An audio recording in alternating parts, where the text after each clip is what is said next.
10 రోజుల ప్రచారం ఒకెత్తు, ఓట్ల నాడు ఒకెత్తు. బస్తీ బస్తీ తిరిగి ఇంటింటికి పోయి కడుపుల తలకాయ పెట్టి చేతులు పట్టుకొని ఆశ్రమైతే ఓటుకింత అని పైసలు ఇచ్చి మందు దాపి చీరలు పెట్టి తీరొక్క హామీలు ఇచ్చుడు నిన్న మొన్న నడిస్తే ఇవాళ ఏలుకు ఇంకంటించుకునే టైంలో పుస్తీలకు తయారైనరు. మా పార్టీ గెలవాలని ఒకళ్ళు, మా లీడరే గెలవాలని ఒకళ్ళు. ఏడేమైందో అంతో మల్క తిరిగొద్దాం పాన్రి. మెదక్ జిల్లా నర్సాపూర్ బీఆర్ఎస్ బీజేపీ కార్యకర్తలు కసితీర కొట్టుకున్నారు. గిట్లా కొల్లాపూర్ లో కాంగ్రెస్ కార్ లీడర్లు రఫా రఫా అంటించుకున్నారు. పోలీసులు ఆపుతున్నా ఇటు చూడండి, Congress senior leader Jaggareddy sir పోలీసులతో ఎట్లా ఫైట్ చేస్తున్నాడో, రిగ్గింగ్ చేస్తున్నాడని చెప్తే నా క్యాండిడేట్ గల్లవట్టు సిఐ శివకుమార్ రావాలి. అసలు వాడు మొగోడైతే రావాలి. నాగర్ కర్నూల్లో దొంగోట్లు లేపిస్తున్నారని మస్తు గడబడ అయ్యింది.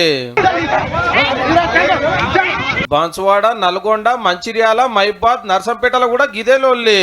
భూపాలపల్లిలో ఒక కార్ లీడర్ అయ్యే కడక్ 500 నోట్లు బాజాబ్తో వంచుతున్నాడు. బాజాట్లనే ఓటుకు 5,000 లెక్క రబ్బలు రేసి పెట్టిండు. ముద్దుగా ₹1,00,000 దొరకబట్టి కేసు రాసిండ్రు పోలీసులు.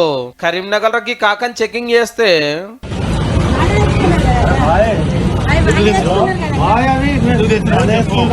పాయింట్ జోబ్ లో నోట్ల కట్టలు వెళ్ళంగానే బీఆర్ఎస్ లీడర్లు అంతూరుకొచ్చిరు. అట్లెట్లా గుంజుకుంటారా అని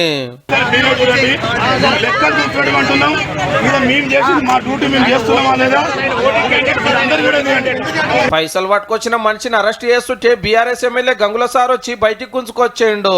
ఇక చిట్యాలలో కాంగ్రెస్ వాళ్ళు పైసలు వంచుతున్నారని లొల్లి పెడితే పోలీస్ సార్ మీరు కూడా వంచుకోండి అన్నాడట.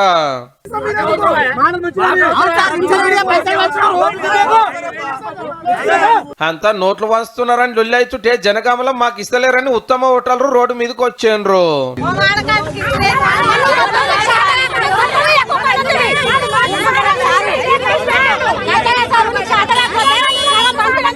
జగిత్యాలలో బీజేపీ రెబల్ క్యాండిడేట్ ఫోన్ ను ఏరేటోళ్లు గుంజుకున్నారని ఒక ఏడుపుగా దీనాది.